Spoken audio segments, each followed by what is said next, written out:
Welcome back. It's the Big Blue Banter, New York Giants football podcast. I'm Dan Schneier, joined by my co-host Nick Filato.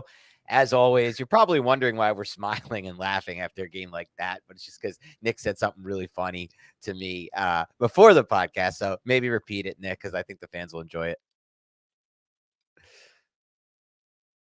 Oh, I think you're muted, Nick. You are muted. You are calling on me muted. to talk. Oh, what did you call on me for something? Because I was turning my audio off because the YouTube started playing and I double I've had heard that Dan happen. Schneier. And I don't need to double hear Dan Schneier. Yeah, nobody needs to double hear Dan Schneier. But I was just saying you said something funny to me before the pod that made me laugh. We shouldn't be laughing after a game like that, but you made me laugh because you were talking about, I could recap it, but Nick was basically like, Okereke punched the ball. You could say it. Oh, yeah, no, I was just talking about like how I had no hope, even though what was happening on the field would suggest the Giant fans should have Right. hope, right? Like Okereke punched the ball out, and I was like, probably still isn't going to happen. And then the Giants got the ball back, and I was like, no, definitely not. And then there was the pass to Theo Johnson up the seam, and I was like, still probably not. And then there was the interception. I was like, vindicated. I am right. We could not do it. And that's unfortunate. And I take no joy in that whatsoever. No. It's actually really depressing. But at this point, we're halfway through the season, ladies and gentlemen. This is what the Giants are relegated to once again. What else can we do but laugh? Yeah, no, we're not, Nick wasn't taking joy in feeling vindicated. It's just funny to me that he was like, big pass, probably not. Fumble, probably not. And that's just how we felt. We've just felt like we're probably not going to do it. And I had no confidence that the Giants are going to make a comeback despite a couple big plays. And what's sad, honestly, Nick, some of the best throws I've seen Daniel Jones make this season were in this game. The Theo Johnson pass up the seam you talked about, we never see that from him. The Neighbors sideline throw a few passes later, or maybe the very next pass, very nice throw by him. Really good timing, ball placement. The Slayton ball earlier, even the throw to Neighbors where it should have been PI was a pretty good ball for him. But in the end, the job just doesn't get done when it comes to the Giants. And we've been accustomed to all these losses, man. And even when we feel like we have an opportunity presented by Okereke or whoever it may be, it just doesn't feel like we're going to get the job done. And we just don't get the job done often. We did it against Green Bay in 2022 once. And, maybe against Minnesota, there's a few examples over a 6-year sample size, but you're not looking for a few examples over 6-year samples. I think Eli Manning in 2011 had like 8 fourth quarter comeback winning drives in one season. And we're talking about maybe 2, 3, 4 in the entirety of this Daniel Jones career as we kind of toil away to another 2-6 season here, Nick. I know. And this game was unique because it started, it was slow, it was methodical. You just had a bunch of field goals between Chris Boswell and Greg Joseph. And it was like, oh yeah, this is what we expected from the New York Giants offense and the Pittsburgh Steelers defense and the Pittsburgh Steelers offense. And initially, I thought the Giants were going to be screwed because they couldn't fit the run at all in that first drive. Najee Harris was ripping off like 12-yard runs, like back to back, just going and going. And then the Giants defense solidified. Stopped the run a little bit. It was bend, don't break. A lot of touchdowns were called back. A lot of touchdowns were negated, which was another interesting aspect of this game. And the Giants defense, although they, did not play well in the very beginning parts, it was bend, don't break. They didn't surrender a touchdown until the fourth quarter because the first touchdown was that Calvin Austin punt return. So you look at this defensive performance with your star number one cornerback, or at least that's what we hoped he would be, getting benched midway through the game for somebody that I guarantee 95% of New York Giant fans had no idea who this guy was. Probably 99% of New York Giants. And you know what? He didn't play terribly from what I saw. We'll have to wait and substantiate that on the tape. But again, though, man, it doesn't matter because when your offense makes mistakes, when you're penalized as much as you are, you need to be uber efficient. You need to capitalize on every opportunity that presents itself, Dan. And you just can't win football games consistently when you have to play perfect football all the time. Yeah, and especially when you have to play perfect football all the time and you don't play perfect football. The Giants had a lot of stupid penalties in this game. Right? The Giants had a lot of more drops in this game that they've had. Now, the Pittsburgh Steelers had some stupid penalties too. The George Pickens first touchdown was called back by a dumb penalty, right? They had a stupid fumble at the end of the game. Or not stupid, Okereke made a great play, but a bad turnover that you don't want to make, right? They robbed our guy, though, man. They robbed our guy, Chris Manhurst, of a touchdown in I know prime time. and they finally went back to the well, the Giants, with an old play from the Kafka plays of 2022 with a little boot action, throw back to the tight end, blocking down. It was great. It worked. It was great design. And then, as usual, we somehow have an eligible lineman downfield. We get called for this penalty. Like, we average like 1 to 2 ineligible linemen downfield per game, it feels like, in the 2024 season. Now, it's because we're calling a lot of screens because we have no drop back pass game and we just have to manufacture yards because that's the reality we live in with this offense. But we still seem to get this called on us a lot, Nick. And I think, somebody, a listener of the podcast who replied to one of the tweets I had at the end of the game, Nick, said it best. Like, it's just kind of the microcosm of the Daniel Jones experience here, Nick, as the Giants drop to 2-6 for the 5th time in 6 years as Daniel Jones is the unquestioned starter. That's 2-6 for the 5th time in 6 years with Daniel Jones as your unquestioned starter. And the microcosm is, there's going to be guys on one side, guys on the other. It's not his fault. He did this. We had all these drops. Or it is his fault. He didn't do this. We had all these drops. But in the reality, the situation is, no matter if you want to play the blame game or not, he didn't lose the game maybe for the Giants, but once again, he didn't win the game for the Giants. The Giants' last 2 drives ended in turnovers, a sack fumble. Guess it's not his fault. Staring down the left side again, no awareness of anything else, and it comes from the right side and staring. And then an interception, which is definitely his fault. He loses all footwork in the moment, panics, and flicks it off his back foot well over the head of Singletary for a horrible-looking interception. That one is obviously his fault by even the least objective Giants fan. But the reality situation is, Nick, we've now dropped to 8 games played with 6 passing touchdowns. Daniel Jones now has 8 passing touchdowns in his last 15 starts with the Giants. 8 passing touchdowns last 15 starts. He has 68 passing touchdowns in 67 career games, averaging just over 1 passing touchdown per game in his career, despite throwing 24 in his first season. Pure regression. The Giants are just, and even toward the end of the game, we saw the Giants are just very uninspiring team they've been during this era. They don't really throw for passing touchdowns. It's very hard to win in the NFL when you don't throw passing touchdowns.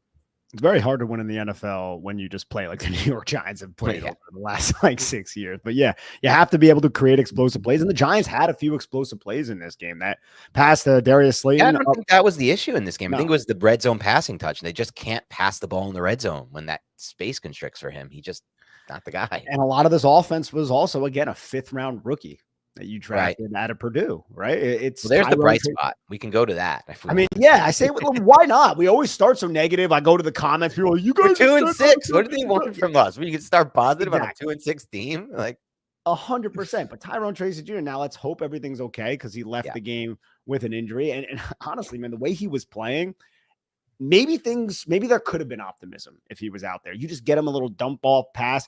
He was running through tacklers and like shedding some of the Pittsburgh Steelers tacklers, like Minka Fitzpatrick and some guys like that. And it's like, wait, that does not happen ever, really, right? Not even just from the New York Giants, but the Pittsburgh Steelers fear defense. He had 20 carries for 145 yards with the tutty in this game, that 45-yard touchdown. His vision, his decisiveness, his feet, his contact balance, all of these traits he possesses as a guy the Giants got on day 3. So that is definitely a bright spot, and he is the unquestioned number 1 running back now on the Giants, and I think that goes without saying.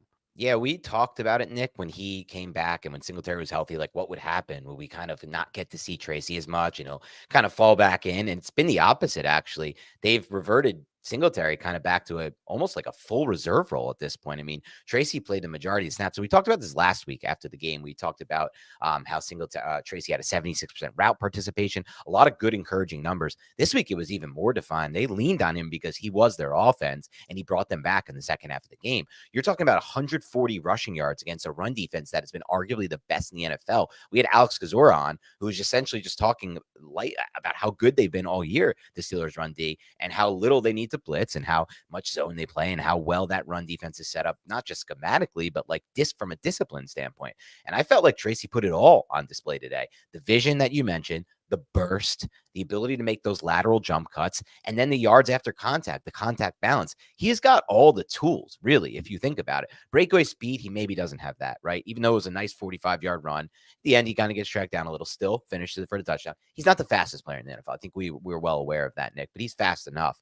But he's got all the traits, and I think this is a great example for Giants fans who sometimes need this kind of thing. They need like the proof in the pudding, Nick. They need to have it like almost hammered home at times where, all right, well, you can never hopefully get ever again behind this franchise using the number 2 overall pick on a running back. When you know talent like this is available in the 5th round, and the Giants aren't the only team to find talent like this on day 3 of the NFL draft. This happens time and time ever again. And it's rare that you'll see that number 2 overall pick be used on a running back. It's actually never happened before until the Giants did it. So I think this was a good example of like kind of the path going forward for any GM who runs the Giants. Like, we'll never make that mistake again. We'll never use number 2 overall draft capital on a running back. And I know it's funny because the Giants have actually been drafted to take Ashton Genty in some of the mocks early, which would be at 8th overall, which I've seen, which would be like literally at that point, Nick, I would never quit being a fan of this team. But I would need like a 1-week break, and we would have to take like a hiatus from the pod. I would need to like compose if they ever took a running back again in the top 10. I don't know what I would do. Yeah, I mean, we're getting way ahead of ourselves with all that, but yeah, no, I'm wildly pleased with what we've seen from Tyrone Tracy Jr. It's definitely a bright spot, a gem in this season of dreary bleakness. And how about the run blocking? They created some holes up front today. They did. It did seem like it. The 45-yard touchdown run, the Steelers mugged the A-gaps. Yeah. And I was like, when you mug the A-gaps, you are putting yourself in a dangerous predicament. You're putting yourself in a dangerous situation if your alley defender does not come down and fit it. And I can't remember who the safety was, but he came down, took a bad angle, and Tracy just went right outside.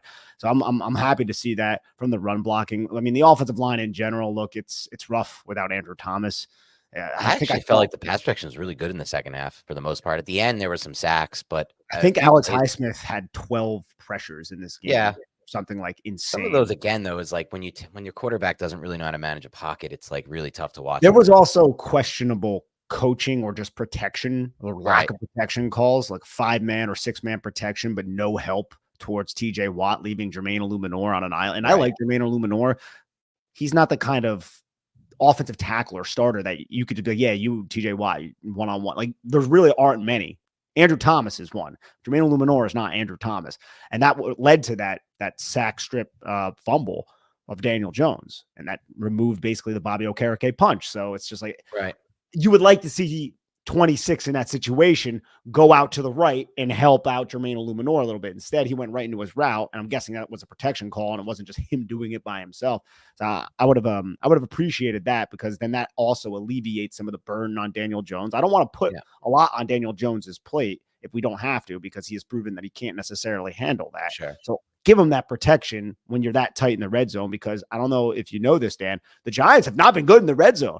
They have not been good in the red zone. They can only run for touchdowns in the red zone. They can't really throw for touchdowns in the red zone, though they did against the Browns, and it's kind of been gone since then. And yeah, I don't want to discredit. The offensive line wasn't very good in this game. It was bad again in pass pro, but there were some moments in pass protection for sure, especially down the end of the game on that final drive with the pass to Theo and the pass to Neighbors and a few of the other passes to Slayton throughout the game. They had better moments than I thought. Like, I thought this might be a jailbreak kind of game for the pass pro. And while there were some plays that were bad, there were also some plays where they had good protection, I thought, and we'll see on the tape. There were also some plays where the quarterback, I thought, when the sack was on the quarterback, or the pressure was on the quarterback, just staring down a read.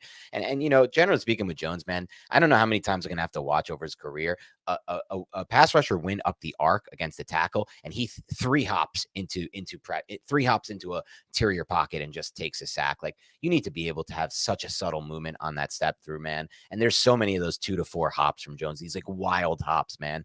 And it's just, we're going to see the sack total. We're going to see the pressure total. We're going to blame it all on the O-line, like we always seem to do as a fan base. But, you watch other quarterbacks, and I think there's much better quarterbacks at navigating the pocket.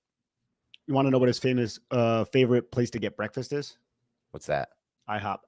Yeah. All right. I got a stat here about Tyrone Tracy Jr. Okay.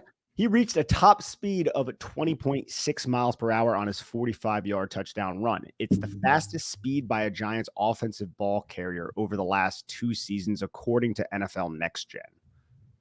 Wow. That's actually really impressive. I was not expecting to hear that on that run. Yeah, neither was I. I think before this, Tyrone Tracy Jr.'s fastest run was 19.2 miles per hour. But he was running with Minkah Fitzpatrick, who ended up tracking him down, one of the better safeties in the league. But he ended That's up scoring pretty damn anyways. impressive. He ended up scoring anyway, finished the run against Micah Patrick. I'm surprised to hear that top speed. I mean, look, he ran a pretty good 40. But I think until that moment, maybe until that play, I haven't seen it. But now if he has that too, Nick, like if we can also add that to the arsenal, the ability to break away from defenders and turn those runs from 35-yard gains to 45-yard touchdowns, because look, the Giants need it, right? Like finishing these runs for touchdowns, it's like dire for this offense. Because if he had been stopped at the 3, 4, 5, 6, 7, 8 yard line, where he might not get in the end zone at that point, like we may be bogged down again in the red zone. We sure as hell don't seem to have any solutions in the red zone from a passing standpoint. We might have been able to run it in after that with Tracy. Hopefully, you hope. Not as many design runs in this game, Nick. They kind of dialed that back. What were you going to say? Well, what do you mean by designed runs for the quarterback? Like You mean? for quarterback, yeah. Oh yeah. We only had the one, and we told Kazora too. We told Kazora, "I'll be prepared for the quarterback draw." They ran a quarterback draw, then they ran a halfback draw, and then they were just like, "All right, I think we're done with the draw." And then just we're running the football. Hell yeah, let's get back to running the football. They started the game with 3 straight runs, 2 to Tracy, and then Daniel Jones quarterback sneak. They pick up the first down, and I'm just like, excellent. They got 3 points on that drive. We'll take that on the road. The Giants fans will take that. Run the football. Let's not come out and be like, hey, Daniel Jones is Josh Allen. Let's just have him throw willy-nilly. No, we can't be doing that, dude. And that's fair criticism for Brian Dable, by the way, Nick. And a lot of fans have criticized some of his game plans over the last couple of weeks. I've said it, and I've said that he hasn't, he hasn't necessarily not like by not running the ball, he has basically decided not to run into unfavorable looks. But at this point, just run into these disadvantageous looks because Tyrone Tracy is a great runner. And like you said, we got to take something off the plate of this quarterback. We got to really just run the ball so you don't have to have him drop back that much. And that's what they did, man. That's what they did, and kept him in the game. It kept him in the game. I mean, it was sprung a 45-yard touchdown play too, right? I know. That's a bigger thing. Yeah. Well, on that one, yes. And how many times they ran the football? They had 25 designed runs, or maybe 20, maybe 24. I'm not sure if one of those Daniel Jones runs was just him scrambling, getting tackled at the line of scrimmage because they only had like one. You only had 1 yard rushing. But either way, man, just hand the football off to Tyrone Tracy Jr. Allow him to do it. I think it's a concussion is what he's dealing with right now. So it's a short week for the New York Giants. A tough hit. It was a big hit for him. I know, man. See him kind of come back up woozy off the ground. I think that's what Aikman I believe it was Aikman who said that. I was also surprised to hear Aikman. I haven't heard this all throughout his career. Aikman was pretty harsh on Daniel Jones tonight. A little bit unexpected. Talked about how, the biggest issue with Jones that he sees on tape is that anticipation that we've talked about throughout the last 6 years here, Nick, or however long we've been doing this. He just sees it a tick too slow, gets the ball out a tick too slow. Part of it to me is anticipation. I rewatched the play. You did a great breakdown of the Slayton missed hole shot by Jones. And I think Peyton Manning described it as 2 things. I tweeted about this. Peyton said the ball was hung in the air for too long, needs to be a drive throw, but Jones isn't a drive thrower, so I don't know if that's possible, but needs to be a drive throw hung. And he said he stared it down and allowed Minkah to break on it. But when I rewatched your breakdown of it, I think part of the issue actually just goes back to something I discuss weekly with Jones. It's that long windup, that long delivery, everything. The ball just takes so long to get out when it's with him as a quarterback. So I think that it's always that extra tick slow, and it allows that safety or whatever to drive on it. But man, that was a rough ball. Slayton almost got really hurt on that. He almost did. It was a hospital ball. I think it's just it's everything is slow eyes, man. It's just like I think Aikman did a very good job just stating how it is. It's he needs to see it open, and anticipating it, as you said, is a problem for him. But he wants that confirmation that Dante Jackson is not going to sink underneath and that he is going to squat on that number 2. And there's some times where you could just tell by the cornerback's leverage, and you can throw him into space towards the sideline. You could put it high, but if you do put it high, you need to do that quickly before Minkah Fitzpatrick can get down there and send Darius Slayton to the hospital. And it's that slow processing. I saw someone actually just it's that slow. Just I need that confirmation. Okay, I can confirm it now. I'm throwing the football that allows these defenders to break up the break to the receiver at the catch point to knock these footballs away. We're just lucky Slayton didn't get hurt on that one. I wonder if Slayton's actually Slayton, I mean, he had a great game. Again, what did Slayton finish Another with? phenomenal game for Slayton. I mean, 4 look, for Giants 108. fans hate when we say this. There's a lot of people who hate Slayton. He has a lot of drops. I get it. He has his limitations of player, but man, that skinny post he ran and the ability that he'd had after the catch when he shrugged that tackle off for another. I mean, before the game, Bill Belichick, who watched the tape on the Giants and like gave this detailed breakdown in the Manningcast, was like, I believe Slayton's as dynamic as Neighbors and as big of a threat to the Steelers defense in the intermediate and downfield as Neighbors is. That's what the tape tells Bill Belichick, who's one of the best defensive coaches of all time. And the tape tells us a similar story, Nick. We've always believed in his ability on tape. I think some people should be able to see it on broadcast, but I know the drops are really frustrating. And again, it's like, I wonder, man, like, I just wonder if this team would have had as many drops as it's had over the last 6 years with different quarterback, because I know it's not his fault, some of these drops, Daniel Jones, but the ball's just very rarely placed in the right spot, and it makes it a lot harder to make some of these catches when the Oh ball yeah, plays. that like Darius Slayton one, of course, that's not on Darius Slayton. There Oh, are the other ones. hospital ball. Yeah, Yeah, yeah. yeah. But there's ones like the Malik Neighbors comes up with these like drops where you're like, all right, man, like The Neighbors one is we definitely on Neighbors. we Yeah. excuse a lot of Neighbors drops, and I feel like rightfully so. But at the end of the he's got some popcorn buttery fingers. Like he can hold on to the football. I think And he's it's trying to something we make a said, by move the way, before. Nick. Yeah, yeah, By of the way, course. because when we discussed his tape, when we broke it all down, do you remember we said there's two things about his profile that I don't want to say concern us, but just that we're gonna go over in our breakdown is not necessarily positive. The first is, can he beat press man? And that was not that he couldn't do it at LSU, it was just that we didn't see it a lot. The second was, we said it, there were some drops in his profile, and we thought they were like concentration drops. I still kind of think they are concentration drops. Even that one on the third down, it feels like just an easy concentration drop to some extent. I don't know it, because it's not like he lets the ball get into his body, right? He's still trying to make a hands catch there. He I think just he's like drops it. trying to maybe make a move before he secures the catch. Sometimes it could Okay. be that. Yeah. Not to see it in slow motion. Yeah, for I sure. gotta love this though, man. Theo Johnson making the catch up the seam for Yeah, 25. that Oh was a good yeah, catch. let's do it. Come on, Theo Johnson, let's And get Daniel you Jones rolling. taking the shot, dude. Like, I know, Daniel and it Jones throwing 2 seam balls in this game, which we haven't seen. Throwing a cover 2 hole shot. Obviously, it was a bad throw and it was late, but at least he tried it. He's trying new things, man. He's trying to reinvent his game this late. He's going for it, dude. You know, it's like, as he feels that the hour has come, the hour is closing fast, the time is ticking. They're 2-6. I think they're going to stick with Jones for this Washington game because he played well enough, I think, to keep his job. Personally, yeah. I know it doesn't look. It ends up being 0 TDs and 1 interception and a fumble loss, but he played pretty well, I thought, in this game. Not well, but like good enough that like I could see them being like, this is better than what Locke can give us, right? Because Locke last week, inaccurate, off target on some throws, slow with some stuff, like could be really ugly with Locke, is what they're thinking. So I think Jones is still probably going to keep the job, Nick, but I'm sure he feels like the hour is closing and he's got to try some new stuff and really just take some shots. And it felt to me like for a while he was playing a little freer tonight, Nick. It did feel that way. But of course, in like, typical Giants fashion, we just can't get the job done at the end. So I got a Pat Leonard tweeted this, I guess, Okay. at the press conference. Brian Dable says Daniel Jones was supposed to allow time for a shift to give Jermaine Illuminor a chip block on TJ Watt before the strip sack. We were just talking about that, dude. So that I'm guessing, like, Dable's kind of throwing Daniel Jones under the bus a little bit there. Yeah. But hey, you need to get out. Why did this happen? Because it was falling. Look, us two dipshits, we were sitting here saying, I don't know why they didn't set the protection Right. to help out Jermaine Illuminor. Well, that was in the play, but Jones just didn't, I guess, allow for time for whatever reason. There could be a reason for it, but we saw what happened. You can't leave TJ That's Watt. interesting, though. Yeah. That's interesting that Dable would say that. There's starting to be some really big build-up friction between Dable and Jones, and it's not like we're making this up. It's obvious. You listen to last week's presser from Dable, last week's presser from Jones, Dable's presser on Russell Wilson, and then how he mentions the explosive a million times. Jones not calling him Dable, and Jones's whole demeanor this past week, and then Jones blowing up on Dable for the first time ever. I've seen Jones with that kind of emotion when Dable makes his mistake with that weird 2-point conversion call that they were totally lost on the team and not set for and not ready for. Another mental mistake by this team and by this coaching staff. And then in the presser after, Dable kind of saving his ass a little bit, like you just said, where he goes, because they're going to pin that on him. Otherwise, they're going to say, how the hell are you leaving, Jermaine Illuminor one-on-one in that situation and letting Daniel Jones get that strip sack? And he's telling us, well, this is something you might not know from watching the game, but you know it if you're part of a football team. And it's that this is on the quarterback. And I'll tell you why this is on the quarterback. But that type of stuff was never happening in past season. There's starting to be some big build-up friction between the quarterback and the coach. At least to me, it appears to be glaring.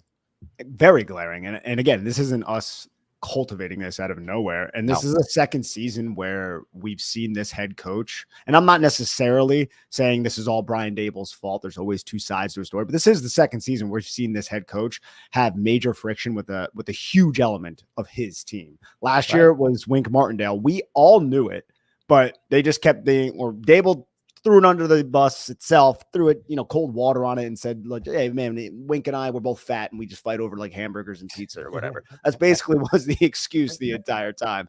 But there was major friction and that all came out, February and March. Now with Daniel Jones, everything that you just laid out, you're 100% right about, Dan. That's getting weird. It's getting weird. And I'm wondering, when will that reach a boiling point and when will we see Drew Lock in there? Because why would Dable, who's calling these shots, want to have Daniel Jones starting when there is this obvious friction? And Dable knows that you're not scoring freaking points. They scored 18, which is better than what they scored 2 weeks ago, 10, which was better than what they scored last week, 3. But none of it was because Daniel Jones threw touchdown passes. One was a 45-yard run, and the rest were freaking Greg Joseph's foot. Right.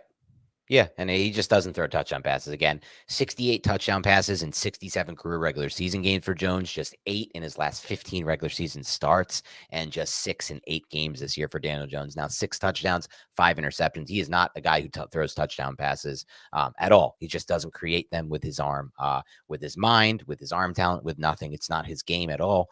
His game is just, I actually don't know what his game is personally. But as far as answering your question, the crazy thing about that, Nick, is despite the friction, despite like the obvious question, like, the elephant in the room, which is like, what does Daniel Jones do well and why is he the starter? And like, why does Dable believe he's the best player to start? It might just simply be Drew Lock is not good and Tommy DeVito is not good. And, Daniel Jones did some things this game. The Theo Johnson throw, the Darius Slayton throws, the skinny post and the deep throw at the beginning, the neighbors throw by the sideline at the end of the game. Like, these are throws that maybe Drew Lock won't make. Maybe Tommy DeVito won't make, right? Maybe Tommy DeVito will be even worse in these kind of pockets with this kind of pass protection that's left, right? Because he wasn't great managing the pockets last year toward the end of the year when defense adjusted. Drew Lock, a step too slow. Like, it could just simply be a situation, Nick, where they just have such bad options at QB2 and QB3, which again, I find unacceptable from Joe Schoen and Brian Dable. And I still think this was their biggest mistake in their regime's history, personally,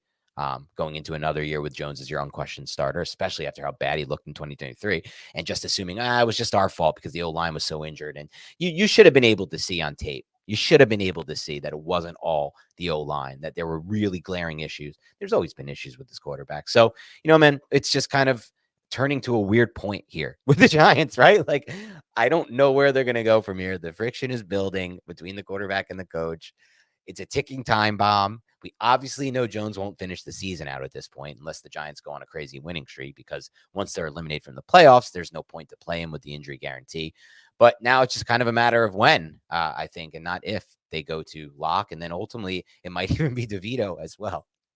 And then we have Russell Wilson just kind of carving up the Giants, especially good tonight, man. Yeah, in man coverage. He completed 7 of 8 pass attempts against man coverage for 152 yards and a touchdown. That throw to Pickens at the end was one of the best throws I've seen of the week. He dropped that ball, not just perfect ball placement and perfect timing. There was no window. That's the difference. Like, he makes that throw to the sideline, puts it between defenders, and drops right in. And the reason why I brought that up, too, was we all know Joe Schoen was in talks with Russell Wilson. He met with the Giants, and the Giants reportedly did not offer him a fair shake at the number 1 quarterback job. So he ended up taking his talents to Pittsburgh. And I do wonder, man, and just for a thought exercise, I'm not doing this because I want to, poke at a wound that is attempting to heal right now or anything. But if Russell Wilson was the Giants quarterback, what's the Giants record like right now? I think if Russell Wilson, Jameis Winston, Joe Flacco, even Tyrod Taylor were the Giants quarterback, they would have at least 4 wins right now. It's my personal opinion. I'll stand by it. And I'll ride to death with it. I think you can even argue 5. They could have won this game with a better quarterback play. I know it's not all his fault. He made a few decent throws. He also missed a ton of plays and doesn't throw touchdowns. The Dallas game, for sure, with all those missed deep opportunities, and a few other games that you can just look at and make the case. Cincinnati, right? I mean, it goes on and on, but they made their decision, Nick. They believed for some reason that they wanted to ride it out. They made the investment in Jones, right? In their minds, you heard Joe Schoen on our Knocks. He said, we have 2 options. We're either going to be able to trade up for May, or whoever it would be, Daniels or May, When we found out that option wasn't there, Joe Schoen said, okay, plan B. This is what it is. It's get the O-lineman in free agency, get a weapon for Jones in the draft, and let's see what it is. Because he said, as he said on Hard Knocks, it was always a 2-year plan for us. It wasn't just 1 year and discard with Jones. But the problem for me was that they didn't believe that. It's just a weird situation, Nick, where they're building up the team. They're trading for Burns. They're investing all this cap space. They're putting, they're adding weapons. They have a Dexter Lawrence on the roster. They have an Andrew Thomas on the roster. Now they have a Malik Neighbors and they have a Burns. And yet they still don't believe in the value of QB2. That's the only weird part to me. Like if you're building a team out and you're QB1, even if you think like it was always a 2-year plan, you still know that there's still the possibility that he's horrible because he's been horrible so often. That's the part that weirds me out. It's like if there's the possibility he could just be god awful again, like he has been basically his entire career except for 1 year, then why do you not think it's important to get QB2? That's just unless they overvalued Drew Lock, maybe, and they didn't want to pay more than around $5 million for that backup. But Jameis went. That's the thing I said earlier. Yeah. But Jameis went for nothing, and Jameis signed after. That was something I looked up this week. Jameis went for less money than Drew Lock on the market, $2.5 million, and he signed 10 days after Drew Lock. So that's just a misevaluation, I think, by the Giants to go Lock over Jameis. That or Lock is actually not that bad, though. No, I still think Lock may not be that bad. But then why the hell is it taking him so long to put him in the game? Give him a fair opportunity. That's the weird part. So if they don't have the confidence to play Lock, which appears they do not, right? Because Jones is 2-6 again for the 5th time in his 6 seasons here. He's obviously not winning them games. That could be a money thing. That could be a complete financial decision. And then now, after this interception, after this game, you can go to John Mara and say, I know we made this big investment. I know Daniel Jones has been the quarterback. I know we made this commitment. Let's give Drew Lock a shot. We're 2-6. We need to change something up if we want a shot at the playoffs. And I think John Mara would be like, yeah, that's fair. And then he would approve it.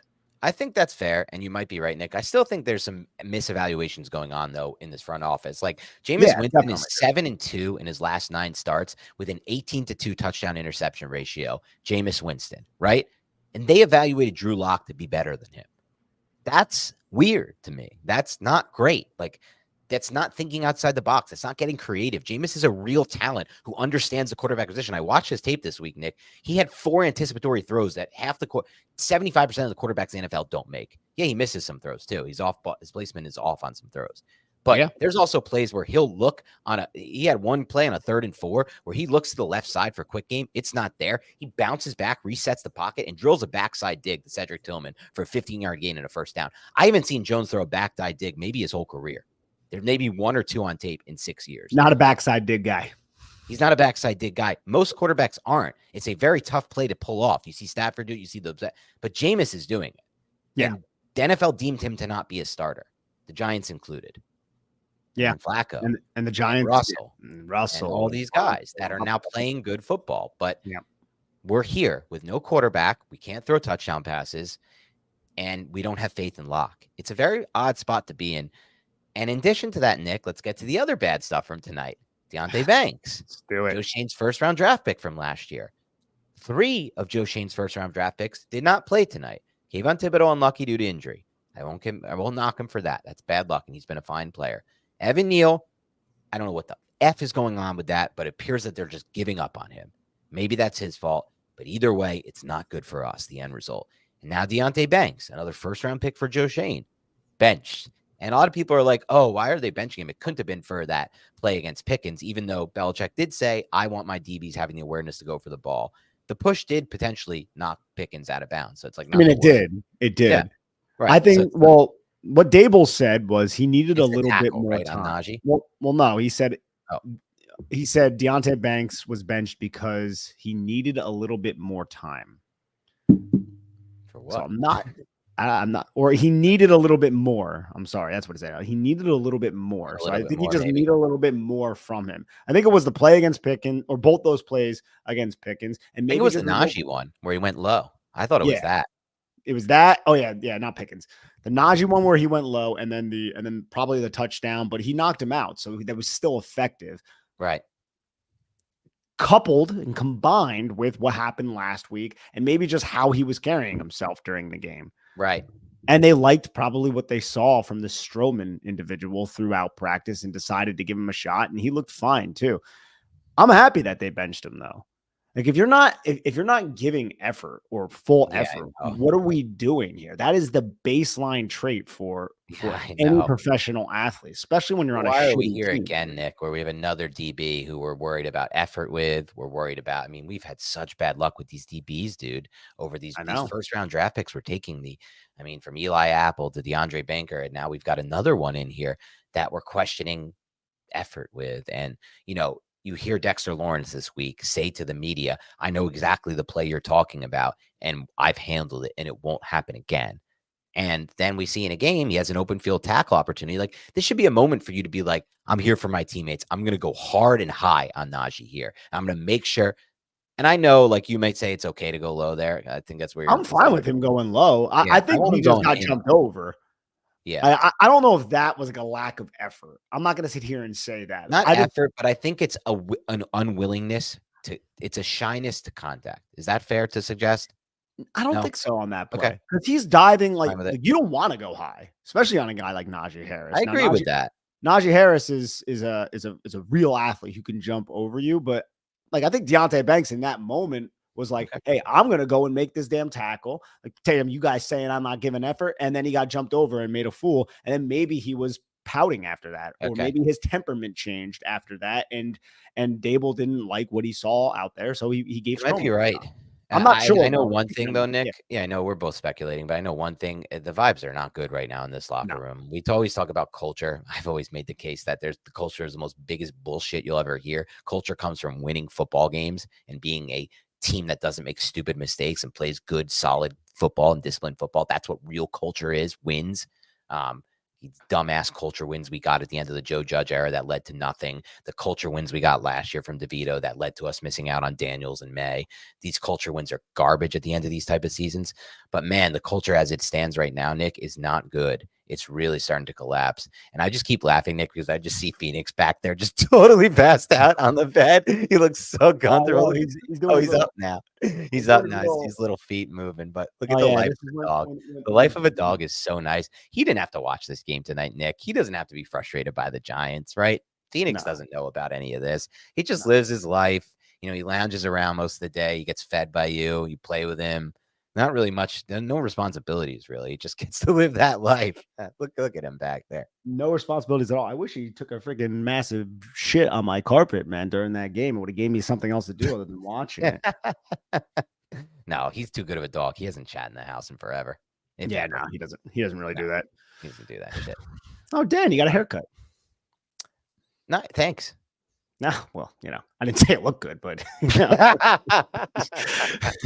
thought we were trying to find some positives here, Nick. nah, man. God, there's nothing Nah, positive. I'm gonna be a curmudgeon, man. It's just it's tough, dude. It's tough, man. No, but back to Deontay Banks, dude. It's Yeah.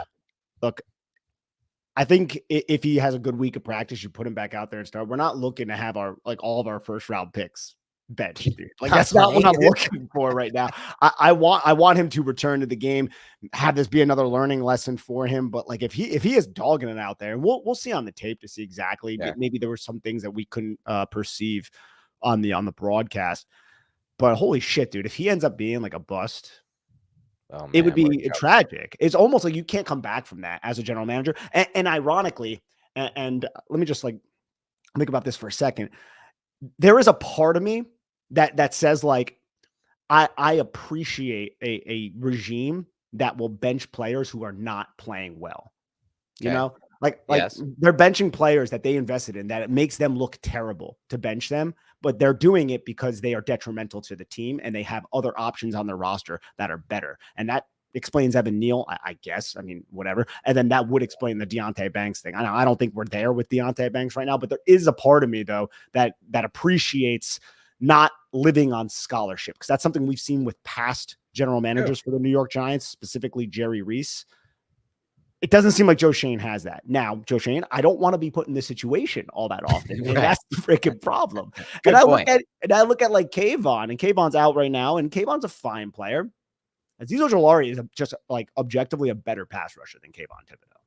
Pure pass rusher. Yeah, I think it's pretty obvious on tape. Yeah. Easy. I think Kayvon is still probably a better player, but I don't think it's as much of a slam dunk as we probably made it earlier in this season. Because the juice that Azeez provides on in passing situation, like Kayvon doesn't have that. He doesn't. I don't even think He he comes offers close. more as a run Am I defender, wrong but here? yeah. What'd you say? I'm not wrong here, I don't think. No. Yeah, I think it's pretty obvious. Just anybody who watches the tape, and those who watch along with us on our defensive pod breakdowns. I mean, Aziz is healthy this year, finally, and he looks good. He's got juice out there. One piece. But you're right. I mean, the end, it's always like a do the end. Like, I'm trying to think of the phrase for this. It's in this situation, it's like you want to reward, you want to award, or you want to praise a regime or a coaching staff for making the decision to bench a player if the effort is an issue or if somebody that is paid less is playing better than them. But at the same time, the end result of the Giants not hitting on these picks isn't good because you can't just rely on free agent pickups or back end roster guys to be It's the people. fireable. Right. And Fireable. there's going to be some tough decisions if things continue to spiral for this football team, which may be one reason why the Giants consider going with Jones for more starts. Now, I will say this about Jones. One thing I've always found, well, especially more of late, Nick, I find kind of stupid is this idea that, like, when we make the decision, that's when we make the decision on Jones. And that's why we can't make the decision yet, because once we make the decision to bench him, that's it. Why? Jones is being paid $40 million a year. He made $100 million off the Giants on his second contract, plus what he made from being the 6th overall pick. They've paid him hundreds of millions of dollars for 68 passing touchdowns in 67 career regular season games and 8 in his last 15.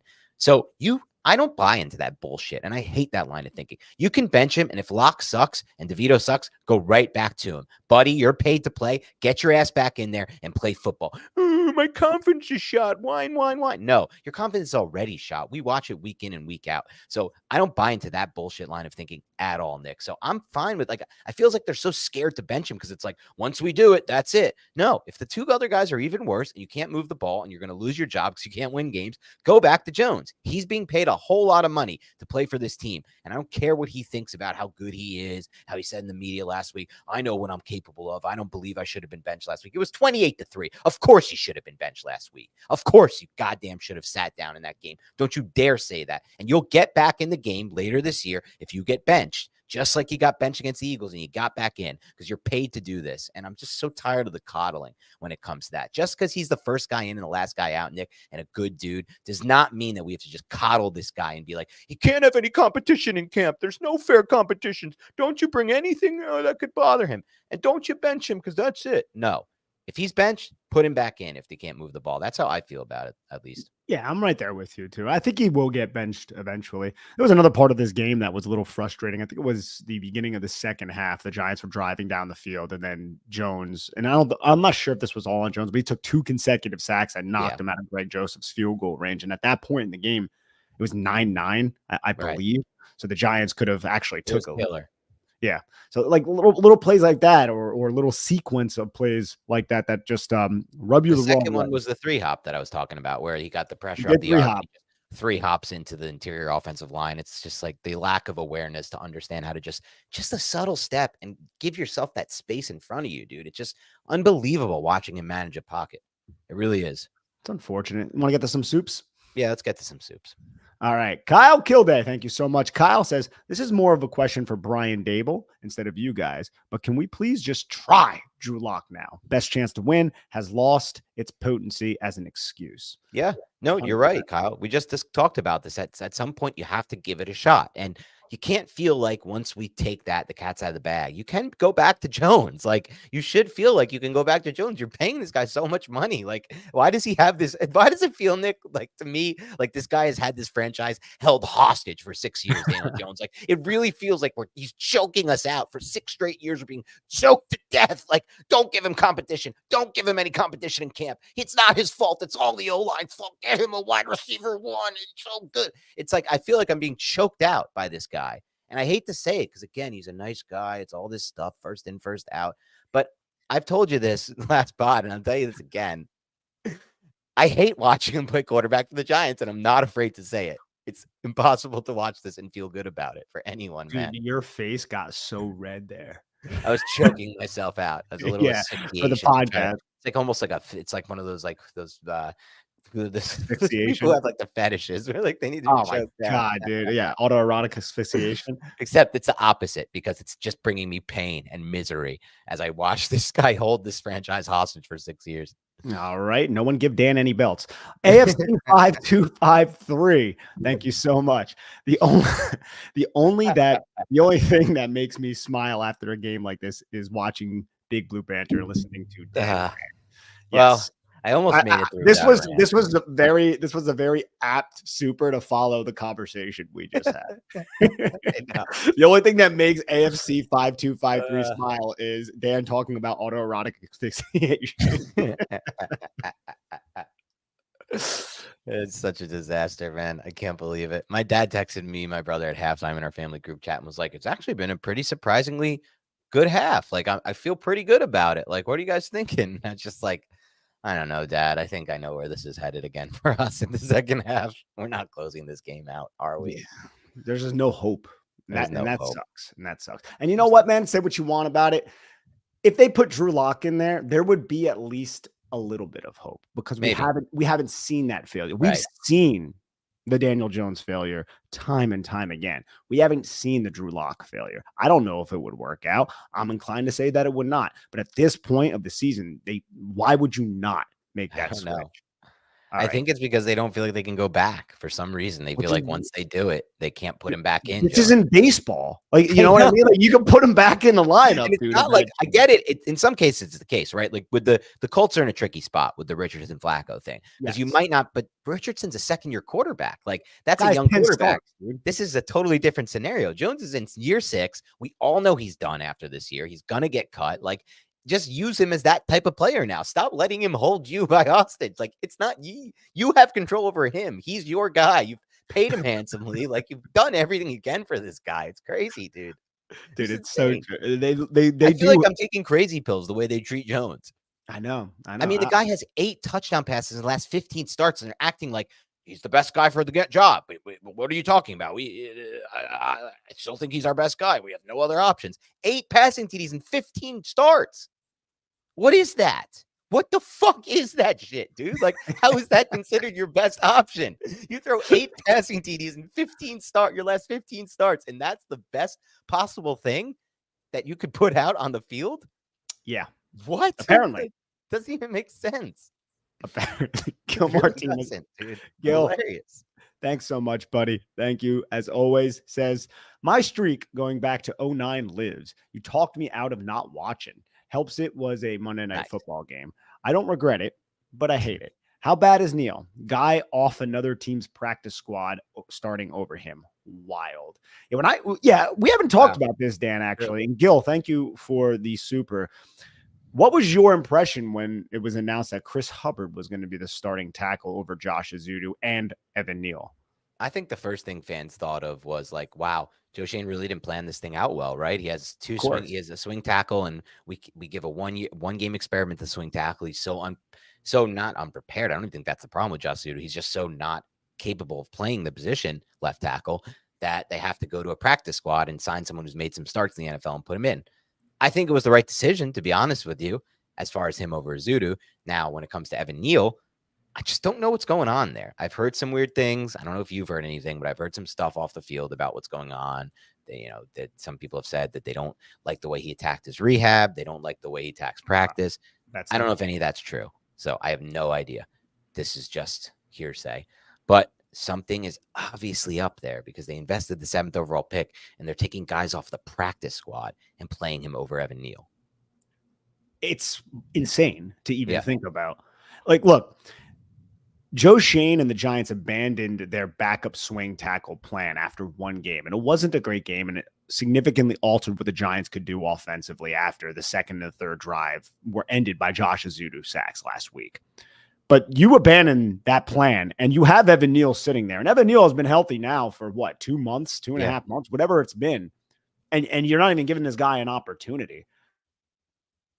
It's just like Joe Shane went into this season and said, Andrew Thomas, Jermaine Luminor, don't get hurt. Just don't get hurt. Please, pretty please, just do not get hurt. And one of them ended up getting hurt. And of course, it was Andrew Thomas. And now we're in this situation where Chris Hubbard is starting. And Chris Hubbard saw a lot of Alex Highsmith. And Alex Highsmith just came off like a 13 pressure game or something insane.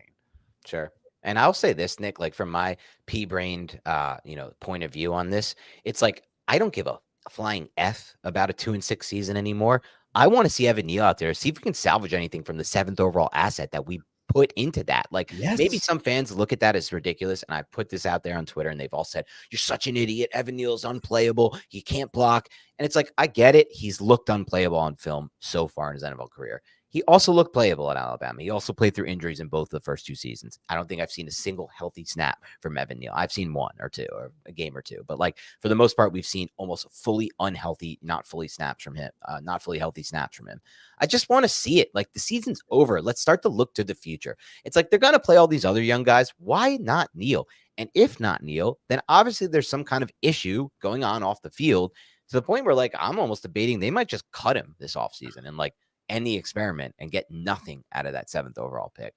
And man, we've just done that too much in the last 5-10 years. It's so difficult to come back from that as a general manager with the mediocrity of the roster and Right. the losing, right? And I don't even think this roster is terrible, because there are some key pieces, but you have a lot of draft picks who are underwhelming. They're not living up to their draft pedigree. They're not living up to where they were selected. And you start looking through the Joe Shane drafts, and you can now start to make a determination on who these players are. How many players have exceeded their expectations if you do not include this recent draft class, which seems, it's early, but which seems like it's going to significantly exceed its expectations? If you're not including this year, the Micah answer McFadden? is Is that it? McFadden, and that's probably it. That sucks, dude. Yeah, it's not good. And It's not also, good. if you look at the flip side of that, it's not only no one but Micah McFadden exceeded expectations. A lot of these guys have gone the flip side of that, the total opposite. They've vastly under. Vastly. Yeah, like Evan Neal and, a bunch of these other dudes, Flott, Azudu. So there's a lot of those options as well. And you start to think about it, and it's like, remember, came in Joe Shane, Brian Dable. What was it, 7-3, or were they 6-2 or 7-2? I think they were 7-2. Are we 7-2 to talking about start in 2022? 2022, I believe we were 7-2 going the into bye. the bye. So 7-2, right? Now, one win was against the hapless Bears team that couldn't move the ball. Another one was against a hapless Carolina team that couldn't move the ball. We remember having one of the easiest schedules that season. Yeah. Down the stretch, they went 3-7-1 and haven't really won football games since. There's not that much, like, it's starting to build up. This regime's starting to get a lot of losses on their record, right? And there's a lot. The win-loss record is starting to really tip toward the wrong way. In addition to a lot of these underachieving draft picks, free agency been okay, but it's not saving them by any means. It never saves any franchise. You have to win through the draft. And you have to win with quarterback play. You can't just live in this world of shit quarterback play for year after year and claim that we'll just play around it and try to fix around it. If you have shit quarterback play and you throw 8 touchdown passes in your last 15 starts in 68 and 67 regular season games, you won't win football games. There's no negotiating around it. If you don't make comeback win drives and you do it once or twice in your career and blow 70 other ones and you're 1-15 in prime time, you're not going anywhere. And they've lived in this mediocrity at that position, and it's really troubling to go along with all their draft misses, man. It's getting dark here, Nick. It's getting dark for us again. It's like we went through this with Gettleman and we moved past it. We went through this before this with Reese and McAdoo and we moved past it. And it's like, ultimately, it looks like we might be headed toward it again. And that doesn't mean we're definitely landing there, Nick, but we're moving in that direction now. Giant fans have been in a dank cave for how long now? It's been rough. We saw a little glimmer of light in 2022 where we're like, but that glimmer of light was about Dable and it was about Shane. It wasn't really about Daniel Jones, right? No. So we need that like quarterback to give us that light. We need that damn light. Like I have this light up right here to like make my face look bright right now. We need that right now from Giants fans. But to be clear, it was, and this is part of the issue, Nick, and I'll make this quick because we've discussed it already, but it was that way for some fans with Jones. But what the reality of the situation was, Dable hit him in his scheme in 2022, and teams have adjusted to that and taken away all those things. That also happened in 2022 as well. It did happen. That people forget in the second half of the season because that Minnesota game against that shit defense really helped us get back. But I mean, I looked the other day at the Eagles game, the divisional round, dude. Jones threw for 130 in that game. 130 yards passing, completed 50% of his passes in that Eagles game. It was terrible. I remember that game well because it was just, we're going to attack the Giants linebackers. That's what the Eagles did with RPOs and running the football. And then everything the Eagles defense did was just drive downhill. Everything quick, they were driving downhill on, and they were just pinning their ears back That's and what we getting see after now Jones. against, that's what we see against Jones. It's how you It's play him. similar. SOS Archive, thank you so much. Says, please, I'm losing my mind. I can't watch another snap of Daniel Jones. That needs to be the last snap we've seen from number 8. I wonder if it will be. I wonder if it will be. I wonder if it will be. It's definitely possible, right? They're 2-6 now. Let's have fun for a second, Dan. I'm sorry to cut you off. Let's have fun for a second. No, go ahead. Put a percentage on it. For this week? This is the first week where I think percentages are warranted. I'll say that. Yeah. Now, I would have said a different percentage if you hadn't told me that line that Dable said at his presser, Nick, about throwing Daniel Jones under the bus for not getting the protection set on that sack fumble. With that in mind, I'm going to go with 35 for this next week. Yeah, higher than I would have. I was going to go with, so this would be the last snap we see as a Giant. I'm just going to go, we'll just say benched, right? I was answering benched for this week. That was no, that's fine. That's this. It's whatever. I'm going to say 15%. Okay. I think it would be lower if it was just last snap. I think you should be able to go back to him. I'm making this clear for the third time. Like, I don't like this idea that he has us held by hostage. And if you bench him, you're burning his confidence and you can't do him wrong like that. He's done you wrong for 6 years. You can do whatever the hell you want as a franchise, this guy. It's just like the thing I saw last week that killed me, Nick. The free Daniel Jones theory. Like, you got to free him and let him go to another team that'll save him. Like, free us. Free us from watching this shit. So this is where it gets interesting, though. If you don't do this against Washington, then you're not doing it against Carolina. When you go to Germany. And that brings you to the bye week. Why aren't you not doing it against? I don't think you're doing that when you're traveling on a short week. Everything is truncated and there's no it's already going to be a new established thing with Drew Lock as the starting quarterback. Now there won't be too much changes. He's a professional. He can adjust, but I don't think you want to put him as the starting quarterback if you don't have to when you are on the road. Now, Carolina is not a good team, so there's definitely an argument to be had that you would want to start Drew Lock against the Carolina Panthers. I just think the traveling to Germany thing would I think that's just a lot of change. And in the NFL with these coaches, they don't want that much change. They're very rigorous when it comes to sticking to their schedule and sticking to their script and only adjusting and adapting when they're forced to based on injury and based on what the NFL schedules them to do, which is traveling to Carolina in this case. That's interesting. But I could be full of shit. That might also lead them to making the decision this week so they can get ahead. That's my point, though. That's my point. So I think if they make a decision, you do it, you prepare, you get that first start against Washington. After London, right? After London is the bye, I assume, or Germany. Well, it's not London. It's Germany. Right? Yeah. But after is the bye week. And then it's Tampa Bay. That may be when it might be when it is. And then you open against Tampa Bay at home, which is like, dude, come on. Like, they suck defensively, bro. Yeah, you should be able to attack them through the air. Yeah, Daniel Jones might be able to throw for like 270. I'd like to see Drew Lock in that game, actually. Just given some of the throws he threw, the backside dig to Slayton and then the shot to Hyatt. Like, I'd like to see him against that secondary, actually. It'd be interesting. All right, what do we got now? Shane, thank you so much. Shane says, only chance for Daniel Jones to revive his career is to be cut, resign on vet min, or resign on vet min and change positions to the Taysom Hill tight end quarterback. Actually, not a bad idea. Like, it's actually a pretty good idea for him. I mean, I'm joking around to some extent. Like, he can be a good backup in the NFL for the rest of his career and a fine backup. But like, he could play more if he finds a unique coach who's willing to use him like a Taysom Hill role. He's like a souped up Taysom Hill. Nah, I don't think so. Taysom Hill is a much better runner than Daniel Jones. True. Taysom Hill is like a bowling ball out there. He's if I was a linebacker playing football, I wouldn't really want to tackle Taysom Hill. But Daniel Jones is a better thrower, right? Yeah, I think so. Yeah, definitely. I would say so.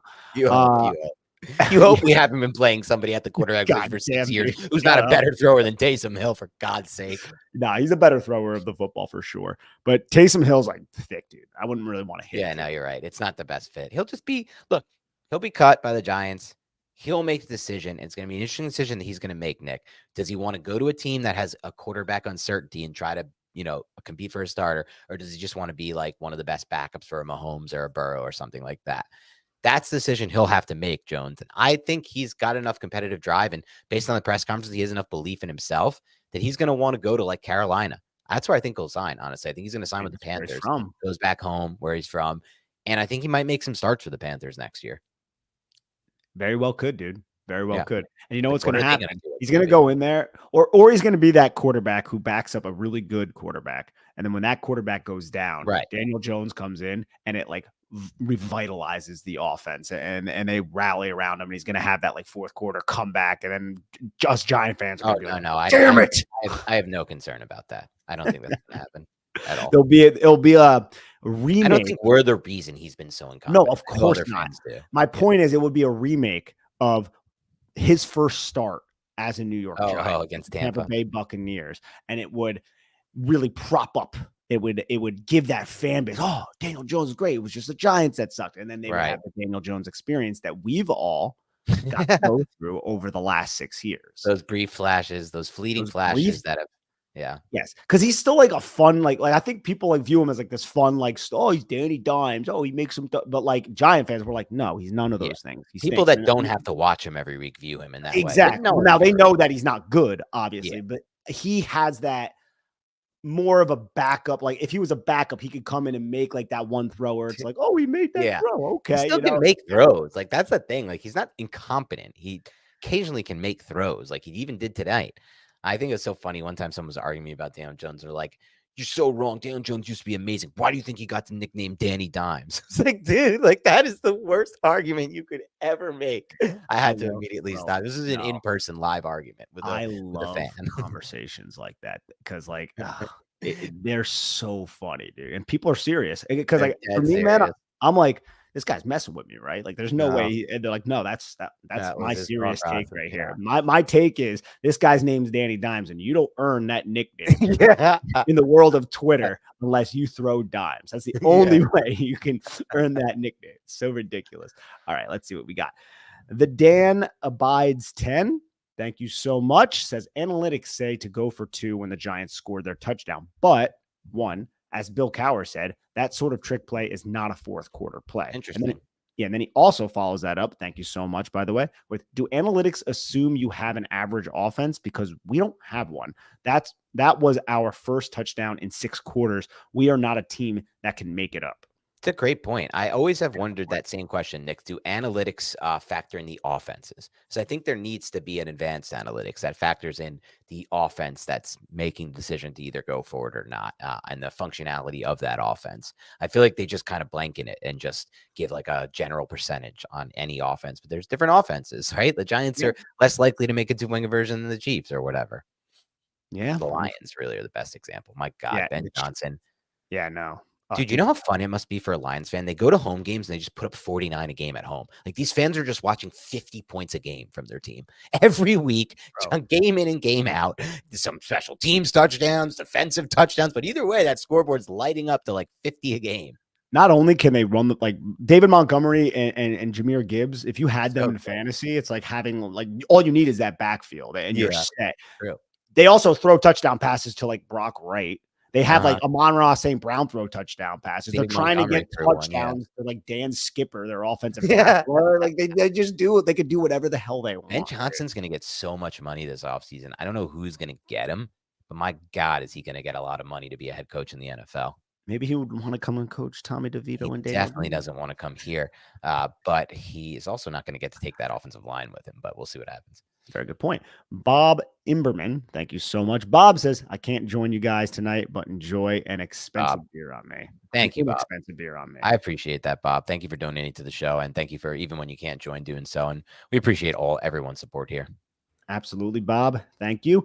Igor Zolotuski, thank you so much, says, has Daniel Jones ever made a pass under pressure that wasn't wildly inaccurate? He needs perfect protection. Is he the most mentally weak quarterback in NFL history? I don't think he's the most mentally weak quarterback in NFL history. And I'll say this, there have been times throughout Jones's career where he's standing in the pocket, took massive hits and delivered a strike. Like that's something that he's done throughout his 6 years. Sure. It's just not necessarily all that consistent. And when you think about that last play, where he threw the interception, we were targeting Devin Singletary. That's where he's like at his worst. Where it's like, my number 1 read. Oh, that's not there. Let me go to my number 2. Oh shit, that's not there.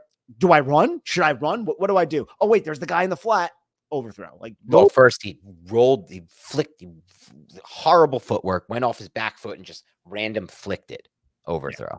Horrific overthrow. Yeah. But I think, Igor, you're right. It's been fewer and far in between as his career's gone on. Most of those poise throws we saw were from that Shermer year in 2019. And he's just gotten worse and worse and worse at dealing with pressure as his career has gone on. 2 wins. They have 2 wins on the season. They have 4 sacks again in this game. So they have 35 sacks right now through 8 weeks. They're going to lead the NFL in sacks. They led the league in sacks heading into Monday Night Football, Dan. They led the league in sacks heading into Monday Night Football. Dexter Lawrence has 10 sacks on the season. He's already had double-digit sacks. He deserves that. The Brian Burns sack, to me, should be credited for Dexter Lawrence for my narrative purposes and for me wanting him to have a chance at Defensive Player of the Year. Like, he beats the guy immediately, creates that sack, and he gets nothing for that on the box score. It's frustrating. Yeah. He gets a hit, maybe. Jonathan Jimenez, I'm going to show your nice smile here, and thank you so much for the donation. Didn't have a question, though. Thank you, Jonathan. But what about the Nards? The Nards, thank you so much. 2-6 again. He misses way too many throws to not lose the game, to Jot lose the game. At some point, to not being why you win is why you lose. Yeah, great point, Nards. I think that's something Nick and I have tried to say for a while. Like, enough of the bullshit about it's not his fault. He didn't lose us this game. The drops or penalties. It's like, well, how about he wins us a game, right? How about he wins us a game for once? And that's the point Nards is making. Like, at some point when you can't win a game for your team, you are losing the game for your team. Honestly, when has Daniel Jones really won a game for the Giants? It's kind of hard to say that, like, by himself. Maybe the Minnesota game. I would say that you can make those arguments about Minnesota. Barkley made some huge plays, and I'm not convinced that a Tommy DeVito level quarterback couldn't have went in there and done that to them at Donatel's defense. We, from watching the tape, know that because that defense was so bad. Because that defense was so bad. Communication issues. So the game that comes to my mind is maybe Arizona last year in week 2. I don't think that one, though, because he had such a bad first half, and I feel like that a lot of that shit was just schemed open. I don't. That's not one for me. Hit a huge that. I think there's a good argument for that one if you're going. I don't even personally think that was. We're sitting here quibbling. If I'm going to be honest, we're quibbling right now about week 2 against Arizona. Against a defense that was like the worst in the NFL, with like third stringers playing that second half because they were so tired out. But yeah, I mean, the Tampa Bay game from his first start, that was it. That was the one, dude. It's crazy. That was the one. Maybe the Washington game from his 2019 where he had 5 TDs. Yeah, he had 5 tutties in that game. Definitely then, dude. So that one, yeah. Again, we're thinking I'm not convinced that Tommy DeVito couldn't beat that Washington team that day. They were quit on their coach. Same thing with that Indy game against Saturday. They had quit on their coach. JCNYC, thanks, buddy. Thank you. Says, honestly think we don't bench Banks. The deep throws are not there for Wilson. Needed more quick passes there at the end. Crazy game, but competitive. Honestly think we don't bench Banks. The deep throws are not. So if we didn't bench Banks, then bench Banks. Oh, interesting. Yeah, I mean, possibly. It might be possible, yeah, if the coverage was there, but they have to make that decision based on the effort. God, man, I gotta say, man, like some of those deep, and I think I said this on a podcast last week, so I'm being redundant right now. No. It's just insane how he can just put so much touch on the ball and allow, and it's the best. George Pickens is paired with the best passer for him. For him, yeah.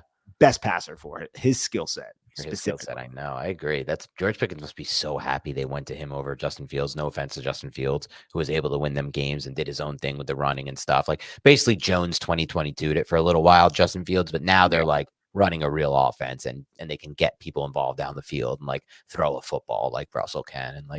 And even some of the throws Russell made on the run, like that boot early in the game where he ripped that pass to Roman Wilson, the touch he put on that and the way that he led the receiver toward the sideline, I was just like, oof, that looked good. Couldn't have been Roman Wilson though. Roman Wilson. Maybe not Roman. Oh, maybe not Roman Wilson. I think it was 19. It was either 11 or 19. Probably Calvin Austin or Van Jefferson. One of those. No, it was the skinny dude. It was definitely Calvin Austin. But yeah, this is a guy who the Giants said you can't compete for QB1, so you're not coming here. John Kirk, thank you so much. Says this game was a good showcase for the Slayton and Ojulari trade value. Great underlining meta story, John.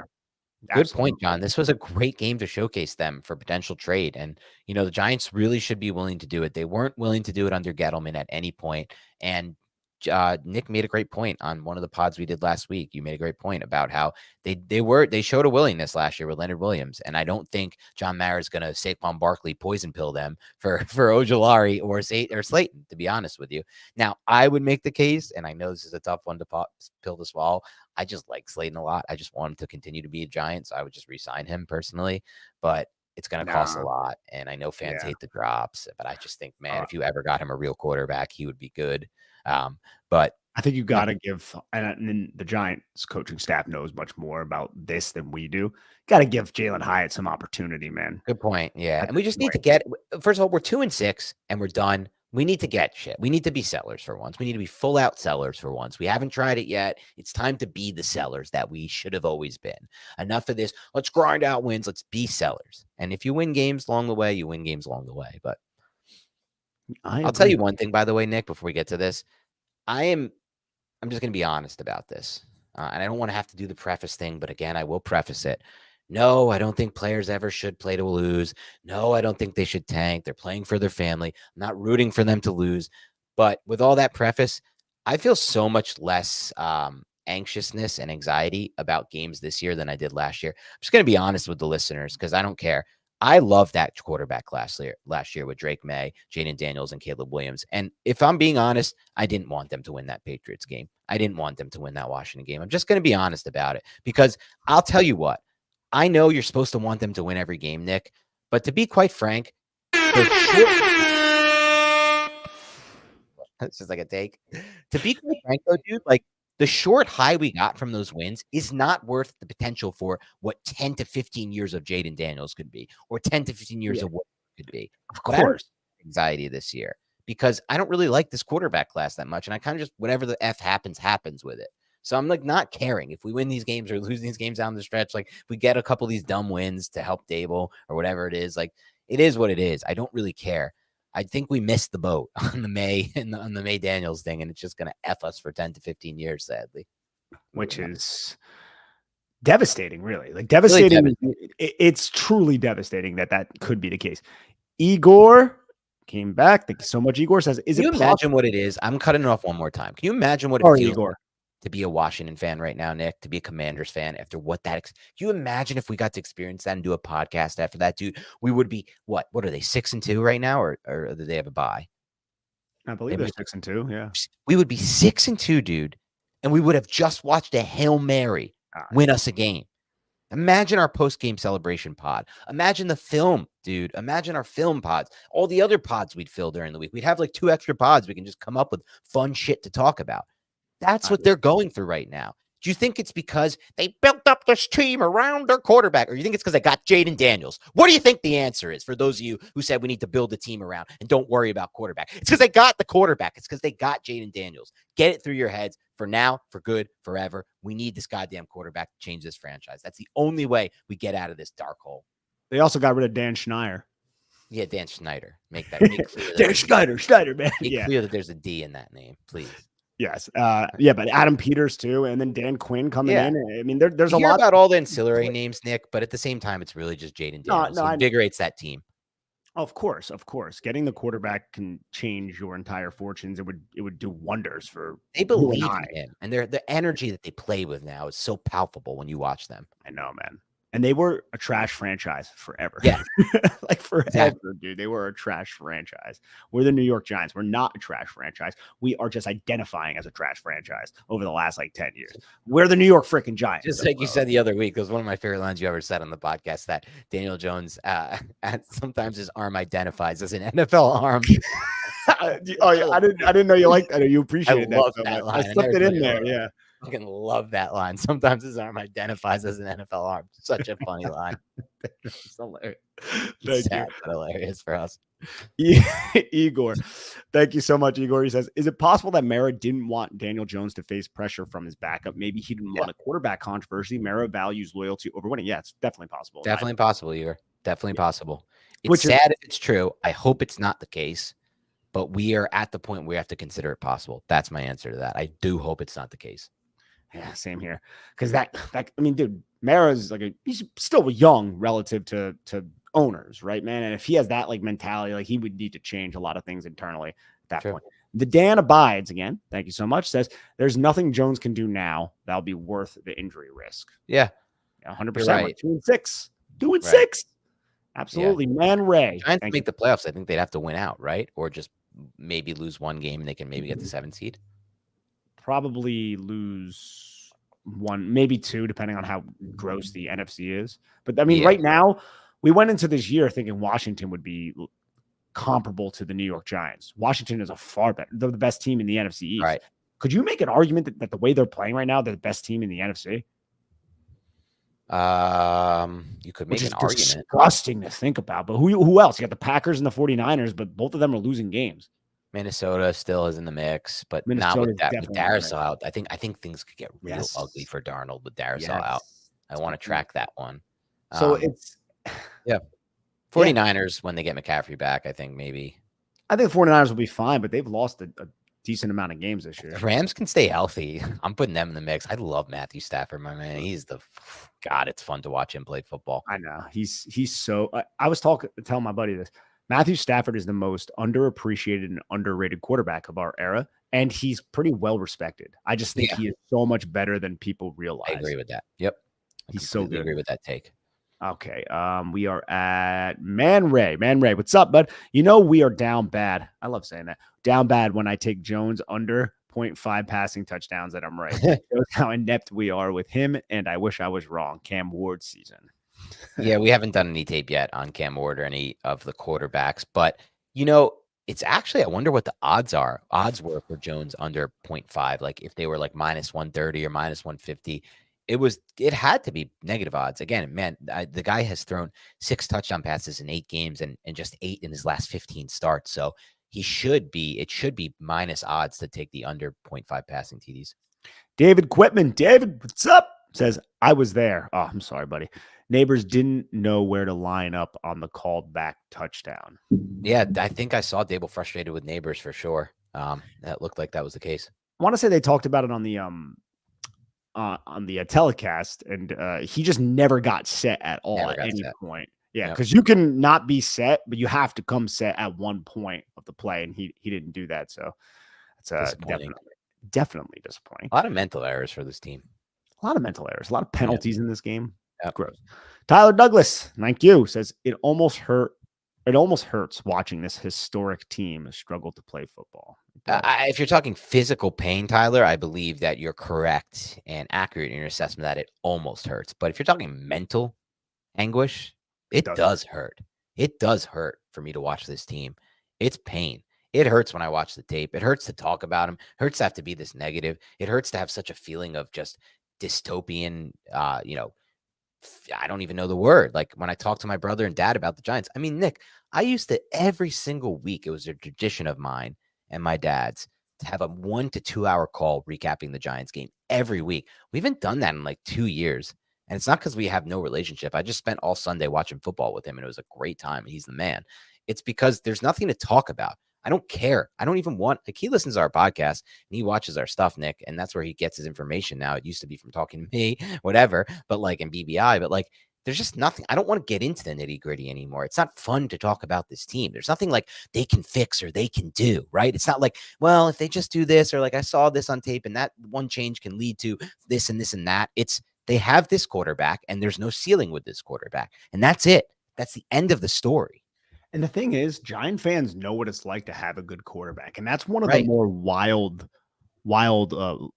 things to me and rationalizations that some Giant fans have made in the past. I'm not like trying to cast aspersions at certain Giant fans, but we know what it's like to have a good quarterback. We had a good quarterback with Eli Manning. And yes, Daniel Jones didn't have a good offensive line or weapons or the best surroundings or the best infrastructure around him as a rookie, but you can still watch the games and see that he's missing throws and that he is not bailing his team out and that certain situations need to be perfect for him to succeed. And yes, he can keep an offense on script, but once it's off script, he cannot adapt and he cannot overcome. And you need the quarterback to be a one who can improvise and one who can put the team on his shoulders. And we've just really never seen that from this guy. And again, we don't need to turn this into a Jones bashing session. I know people will say that it's already that.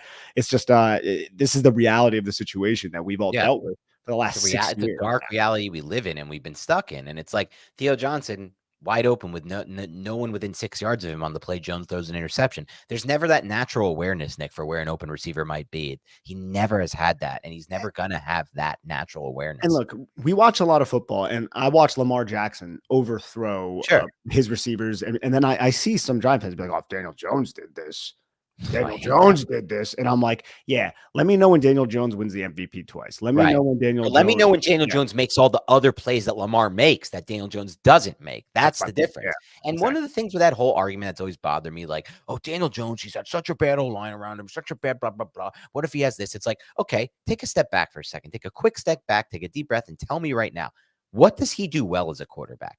Think about this really hard. What does he do well? It's crazy, Nick, but I can't think of one thing he does well. I don't think he's an accurate thrower of the football. The ball placement is awful almost every game in all spots. He has occasional good throws. He was better today, but he's never really that good. He's not good at managing a pocket. He doesn't get off his first reads. He doesn't have a drive. He's not a drive thrower. He doesn't have different pace on his ball like you talked about. He can't change arm angles. He doesn't manage a pocket well. He doesn't make audibles at the line of scrimmage. He makes some checks, but he doesn't make audibles. He makes some alerts. Today, I saw him alert into a run play on 2nd and 10, and it went for 1 yard. So clearly that wasn't the correct call there toward the end of the game to Tracy. So he doesn't do that well. He doesn't make comeback wins. He doesn't play well under pressure. He doesn't have good stats under actual pressure, not just pressure of the game and the situation, but the pressure of the defense. He has done nothing well at any point for any consistent period of time. So when you sit there and say it's all this person's fault, or it's all the O-line's fault, all the Giants' fault for failing Jones, how can you say that when you can't come up with anything that he does well, consistently well? Yeah, I mean, we've harped on this quite a bit, and it's a necessary harp. It sucks that we have to do this, dude. It just sucks that we wouldn't have to talk about it if he wasn't a quarterback anymore. Like, that's the fucked up part about all this, dude. Like, we're only forced to continue to harp on this because they still keep trotting him out there as their goddamn QB1. We may receive that wish, and we will hear about it tomorrow too. Now, I don't know again, though. This could be the Giants and their uber conservative nature, where they're like, well, it's a short week. We don't want to change quarterbacks on a short week. So then he's going to start Washington, and then in Carolina, they're like, well, we're on the road. Like you said, with eating schnitzel. Yeah, it might come after the bye. I don't know. Oktoberfest, let's do it, baby. They might not even beat the Panthers at this point. That's how sad this shit is. They might not even beat the Panthers. They're obviously not beating Washington next week. They might not beat the Panthers. I don't know, man. I still feel like the Giants could come out and like surprise you. But again, not with Daniel Jones. I don't know why. They're not surprising us. And even if they do surprise us, which they kind of did tonight, it's a good example of that. That's my point. They don't finish. Even when they surprise early, they don't finish. Yes. So even if they surprise us against Washington, they're not going to finish the game. We know that. I know. All right, let's get through the rest of these. Yeah, it's been a long one. I don't understand why. Okay, here we go. Chris again. What's up, Chris? I don't understand why we went for a 2-point conversion. How many games are we going to see where there's an illegal shift or an illegal man downfield? So many of those. We run a lot of screens, so we're just going to deal with that. A lot of RPOs and screens and plays that will lead to illegal man or ineligible man downfield. And then the 2-point conversion, look, analytics says if you're down by 2 touchdowns, you score that first touchdown, go for 2, because then if you get it, you had another chance to go for 2. And if you get it the first time, then you could just kick the extra point and have the lead. So that's why teams do that. But again, a previous listener made an excellent point about how we don't believe analytics takes into account shitty offenses and ineffective offenses who never score touchdowns, and why maybe you don't want to put yourself into a position to be down by 8 and then have to score and then go for another one. And then the fourth quarter was kind of wild, where there were field goals being kicked and the Giants got put in a position where missing that extra point actually hurt them significantly. Yeah, right. Good point. The Dan Abides. Again, thank you so much. Why do I have as many starts as Neil this year? You better be practicing at guard. We might as well see if we can get anything out of it. Exactly. Yeah, we feel the same way, Dan, but I don't think the Giants agree with us on that. So I don't think we're going to get to see it. Banks H, thank you so much. Says, talk Tracy to me, sing his praises. We did that for about 15 minutes earlier in the show, and I'm so pleased with everything that we've seen from Tyrone Tracy Jr. Shout out Steve Hall. I know who that is. That's my friend. Is this Steve Hall? Yes. The guy who incessantly sends you trade offers in the dynasty. Yeah, he's always trying to rip you off. Always trying to get my first round pick. Every time. Just a constant rip off. One time, what did he try to trade me last year? Cole Kmet. He wanted a first rounder for Cole Kmet. Oh, really? So he has Cole Kmet and he was trying to get your first rounder for it? Yeah. Yeah. Did you need a tight end, or are you desperate for tight end? I guess. I don't think he was trying to get mine. He's going to hate to hear this, but he is the man. I appreciate the support, Steve Hall, and he does have Tracy in our home fantasy league, so that's why he wants to talk Tracy to me. Of course, Steve Hall. Thank you, though, buddy. But Joe thank you 8, for watching. Joe Y. Joe, who's shown a replacement Z's and Slay?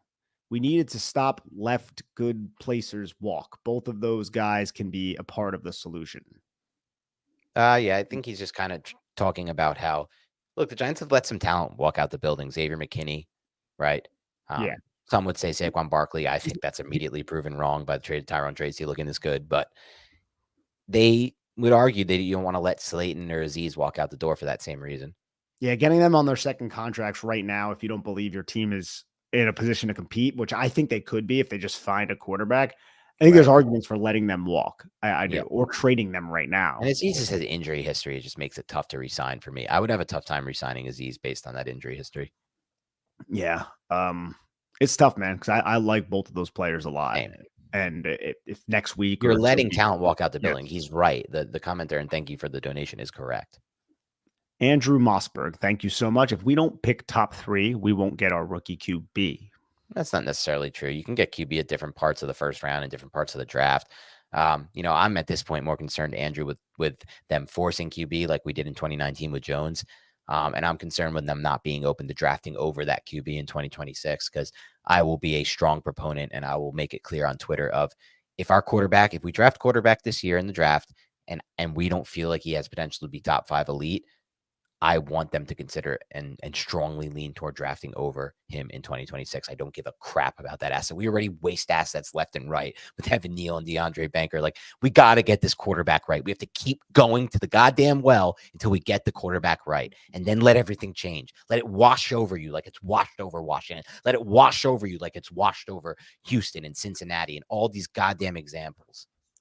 I wish I had a soundbite like we were at a Joel Osteen event or something, right? Let it wash over you. That's what Dan was like. Joel Osteen to me, we shouldn't get. It's not political. That's religious. That's still not great. I'm gonna skip that, and I wish we could have edited that out, but it's still alive. Good job, Shelby Patry. I hope I'm saying that correctly. Thank you so much for your donation. But to be fair, dude, Joel Osteen is a total douchebag that I think was the guy in Houston who, when there were floods in Houston, wouldn't open his church to people to let. Yeah, I've heard that. Yeah. So what an asshole of a human being that is supposed to be a man of God, but won't open his church to the people who support him and pay him for his goddamn church where he flies private jets into. So I don't give a crap. I will say that, and I'm gonna stand by that. I absolutely love how Dan went from, I really wish I could cut this out, and then doubled down on it out by just absolutely shitting all over Joel Osteen. Fake ass man of God. All right, those are all of our supers. Okay. Yeah. It was a wacky episode tonight, Nick. I look. You know what, though? We're at a wacky point with this. A little bit more elation than I think we would expect. There was a lot more giggles and smiles here. Yeah. Because we're at that point. We're at that point. And guess what? We're going to be back tomorrow breaking down the tape. Yeah. Offensive all 22. Defense. Ooh, we get to watch Jones again. We get to watch Jones again, baby. I get to see Azeez Ojulari and Brian Burns and Dexter Lawrence and Russell Wilson and George Pickens. And we're going to have fun doing that. At least we'll have a best throw of the game this game. He made some good throws in this game. So we're going to, it'll be, last game we didn't even have a pass over like 6 yards to put in the best throw of the game. Last 2 games. And then, and the Cincinnati game, my favorite throw was like a 4-yard spot route. Slayton. Mine was the Theo Johnson pass toward the end of the game. We just like flicked it behind the line of scrimmage. Silly, I was searching hard for the best throw. That's insane. I can't believe I was at that game. It was me and my brother were it was so painful to watch that game live, man. He was so bad in that game. I know, I was there too. Oh yeah, you were there. It's almost over. It's almost over. This nightmare is almost coming to an end, this 6-year nightmare. Absolutely. All right. That's all the time we have for tonight. It's a long episode. Got to a lot of supers. Thank you for tuning in. We're back at it with some film review. Maybe we'll do some more stuff this week. It might be time to start doing some forward-looking stuff, just mailbags in that sense, or maybe a couple other things. Actually, though, I forgot about this. We have a special episode coming out that I totally forgot about, but I did text you about, Nick. So you do know about it, though I think you still know when. Yeah. Okay. So I'm not even going to tease that one yet. I forgot that was coming out. It's been such a long year with the Giants. It's a grueling, another long year. We got a fun episode coming out that will be forward looking. And I will give one hint. It has to do with the 2025 NFL draft, something Nick and I have not looked into a lot yet. So we're going to get on somebody who has. So good stuff coming. Basically just gave it all away there, despite saying that I would only give hints. But the guest is at least concealed for now. So have a great rest of your night. Look forward to that. It's going to be a fun episode. And we'll talk to you soon.